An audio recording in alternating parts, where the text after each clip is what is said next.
Hello, everyone. It is much too hot and bright for anything competitive today. Um, but I did listen to the latest Juggernaut Bolt Action podcast and I was inspired.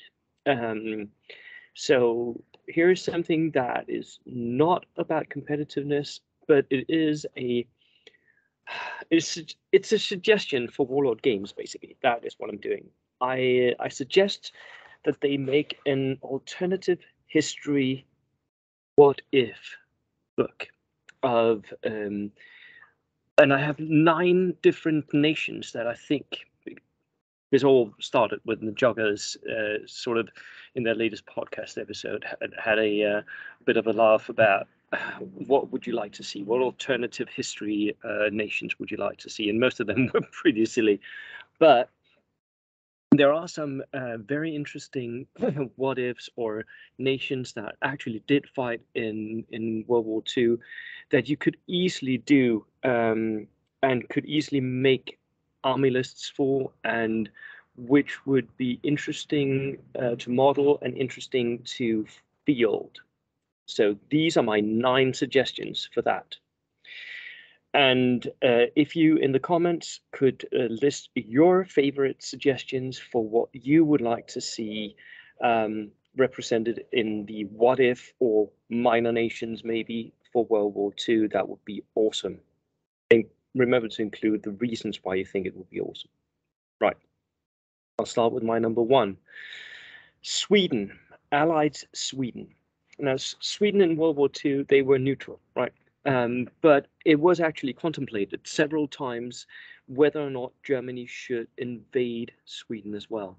I think it was even talked about in Allied circles whether or not they should invade Sweden preemptively as part of their strike into northern Norway. And that was because of the Swedish steel industry that both sides of the World War, of course, wanted to get their hands on. So my suggestion is that we get a Swedish army that is uh, based on the neutral Swedish army of World War II, because Sweden was an armed power during that time.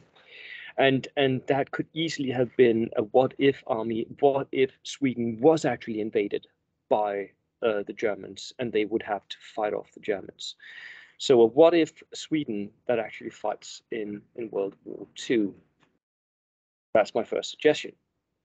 And that could be cool. They have tons of interesting vehicles, and they could easily you could easily do like militia style units as well when they called in their men to face off the invaders, because of course, remember, I am Danish, so and we surrendered in a few hours. So Sweden is a much bigger country, and they have natural terrain advantages to Denmark, so they might actually have resisted for a while. I guess they would be conquered in the end, but they might have resisted for a while, which would mean a more interesting army, a more interesting minor nation, in my eyes, than Denmark. Right. So that is my first suggestion. My second suggestion is Argentina. Um, Again, this is a bit of a what if, an alternate history. In 1943, there was a military coup in Argentina that brought to power a group of generals, and these generals were all slightly fascist sympathetic. So what we might have seen in 1943 was actually an Argentina that decided that now was the time to consolidate that power. We do see this with other military dictators, right? That they sometimes need to focus out of their own country. So you might have seen in 43, 44, an Argentina that actually tried to conquer some territory from their neighbors and thereby maybe even join the Axis. It would have been a dumb idea to do that, and in reality, they were pretty clever about it. Although they were fascist leaning. The Peron regime of the post-World War actually did take in quite a lot of refugees from Nazi Germany. But we might have seen them earlier move into a war in South America, bringing the war to South America, which would be cool, right? You could see Bolivian armies, you could see Chilean, and I mean Peru. So there are a lot of different things you might do with that war in South America, and many of them had wars in the years leading up to the 20th century. So there might be still resentments, like revenge style wars that might be fought out. So you could have a whole South America, the war that didn't happen. Yeah. Suggestion number 3, Turkey. Ataturk's Turkey. Turkey as a nation was created after World War One, and as many nations that were new, they might easily have entered World War II as well, because Turkey, or if Ataturk's Turkey had seen themselves as the inheritors of the Ottoman Empire, they might, just like Nazi Germany did, the Nazi Germans saw themselves as inheritors of the German Empire, that the empire that never was, right? So Turkey had a real empire. The Turks were the Ottoman Turks. They had a real empire, the Ottoman Empire. So Turkey might actually have wanted to try and rebuild that and entered World War II. And there was a moment where that might have been possible. In 1939, Britain was actually under a lot of pressure in the Arab Peninsula, where there were risings in Palestine, Arab revolts against the British policy of inviting Jews to come and stay in Palestine, which, by the way, so you could also have an Arab revolt army of 1939. That's a real army. That actually happened. But we might also see Turkey enter the war in the early war. And in 1940, both the Brits and the Germans actually sent ambassadors to Turkey to try and persuade Turkey to enter the war on both sides. So an Axis or an allied Turkey, and that could be really cool to model, right?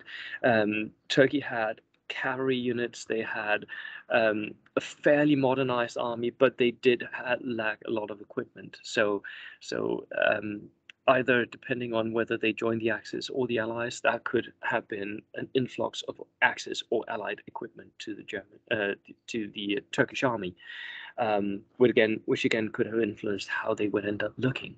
So Turkey and the Arab rebels of Palestine would be my suggestions number 3 and 4. Then I would also suggest that we could easily have seen an Axis Spain. In the Spanish Civil War of the 1920s and 30s, we saw Germany and the Spanish Civil War started in the 30s, not 20s. We saw Spain and Italy help Mussolini like basically win the Spanish Civil War. What if Mussolini had felt obliged to maybe help them back during World War II? He might even have felt like he wanted to re-establish some sort of Spanish Empire. I mean, Mussolini did for the Italians, right? So we might actually see Mussolini's Spain enter the war on the Axis side, and try and conquer parts of Northern Africa. Maybe try to re-establish colonial power in the former Spanish Empire. So there's a lot of opportunities there, and we already have the models for this, because there are companies that makes models for the Spanish Civil War.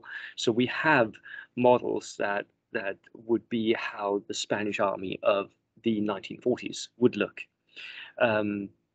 So an Axis Spain, and this could of course double up if you make this Warlord games. If you're listening, this could double up. You could have the Spanish Civil War armies, and then the what if army of Mussolini in the 1940s. That could be a thing, couldn't it? So that was my suggestion number 5. Number six is Mexico. Now, Mexico could actually have joined the Axis. There was a moment where it was possible. There was a lot of German and Italian immigrants in Mexico, and there was also quite a lot of communist sympathy in Mexico. Very famously, Trotsky from the Soviet Union moved to Mexico, where he was assassinated by a Soviet agent. So you might actually have seen Mexico in the very early war, when Hitler and Stalin actually agreed to partition Poland. Mexico might have joined the Axis there, had Mexico had a communist government or socialist government. As it was in real life, Mexico actually ended up joining the Allied powers. After the US was attacked, Mexico was one of the first nations to declare sympathy and to declare that they would help. In the end, they only actually sent one unit of fighter jets, no, not jets, fighter airplanes that actually fought in the Pacific theater. So Mexico did fight in the Second World War on the Allied side as an allied nation of the US. My what if is, what if that they had actually participated more? What if they had actually managed to send army units into World War II? That could mean interesting Mexican spins on Allied powers. So Mexico might be a minor Allied power. And they could also link back into the South American War with Argentina and all that. That I talked about before. So Mexico might be a link between these two theaters of operations. My number 7 is one that I'm actually building currently myself, and that is the Czech army of the Czechoslovakian crisis, the Sudetenland crisis. This is also a what if. It's in 1938, where Hitler, he demands the Sudetenland be returned to Germany. There was a lot of Germans living in the Sudetenland, and the Czechoslovakian army actually prepared to defend their territory from a German invasion. And there was a whole top crisis meeting in Munich that ended up with the Allied powers, France and Italy at that point was still an Allied power, and Great Britain. They ended up more or less demanding of the Czechoslovakians that they hand over the Sudetenland, and the Czechoslovakians did so. But there were like 2 points where this could have gone very differently, and that is my what if army of Czechoslovakians that I'm building right now. The negotiations might have broken down starting World War II early in 1938, when the Germans decided to invade and claim Sudetenland by force. The Allied powers would then declare their support for Czechoslovakia, like they did for Poland, and Czechoslovakia would then be basically crushed by the German army, as the Poles were. Or the Czechoslovakians might have rejected the Munich agreement and simply resisted the German army no matter what. Both of these were possible. As it turns out, they didn't really happen, and Czechoslovakia was taken over with minimal resistance. There was some resistance and there were casualties, but it was a pretty easy victory for Nazi Germany. So, and that is the army I'm actually building right now. I would love to see an army list for this as well. But what if the war had started early? What if the Czechs had resisted? I mean, the Poles got it, so why not the Czechs? So another army I've been contemplating for a while, and which I would love to build, and I actually own quite a lot of the models for this. It's pretty easy to build. What you do is you get a lot of the Perry Miniatures Sudan stuff, and then you build from there. And the army I'm talking about is, of course, the Ethiopian Royal Army of the of Mussolini's invasion of Ethiopia. The Ethiopians actually resisted for quite a long while and into the Second World War. Because the battles of, or the war in East Africa was actually the Ethiopian resistance given British support. But before they got the British support, the Ethiopians resisted under their Emperor Haile Selassie. They resisted the Italian invasion of Ethiopia. And this could really be, for me, a brilliant addendum to bold action as it is, because this is a real army. It did resist. The Ethiopians were equipped with something that pretty much resembles British World War I stuff. So it's pretty easy to convert British World War I minis into Ethiopian. The Royal Guard, they wore the same cabs as the Brits were, and they wore the same khaki jackets.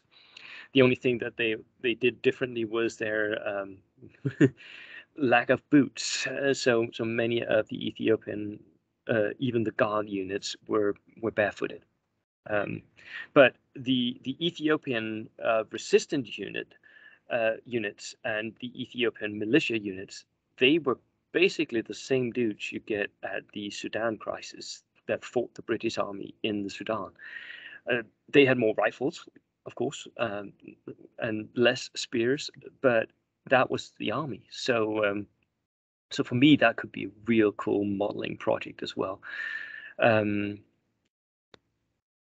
the final army that I would suggest is not so much a what if as some of the others, but this was a real army, and it actually did win quite a lot, and it has a really interesting history as well. And that is the Viet Minh army that fought against the Japanese occupation of Vietnam. Now, I noticed that Rubicon Models just put out a Viet Minh Viet Cong box for the Vietnam War. Now, that is, of course, 20 years later at the earliest. But the dress code of those Viet Cong soldiers was exactly the same as their predecessors in the Viet Minh. So the models are right there. They are carrying AK-47s, which doesn't work. They need to have rifles. But a little kit bashing, and I'm good to go making a Viet Minh army. I would love if Warlord Games made an World War II Viet Minh army that could fight against the Japanese. I mean, they made 3 or 4 armies for China. Why not one for Vietnam? Come on, it's so close. And you know what? What's even more amazing? The Viet Minh, they turned up as Ho Chi Minh, who was a French-educated intellectual, turns up in Vietnam during World War II, and he actually starts a nationalist movement. Yes, it's communist inspired, but it's mainly nationalist, and he starts the resistance movement in Vietnam, and that turns into Viet Minh, and they manage to kick out the Japanese of Vietnam during World War II, and then the French come back, reconquer the land, and that starts the French part of the Vietnam War, where the French fought against the Viet Minh. So you can even have the Viet Minh fighting World War II Free French style troops, because that was the troops De Gaulle's troops were sent straight to Vietnam to realize his imperialist dreams post-World War. So the Viet Minh for me, that could be awesome. So these were my ideas for what we should, what Warlord games could do that could be really good and could revitalize my interest in some of these minor nations. Right. I hope you enjoyed this video, and that was it. Let me just see if I can close it off here.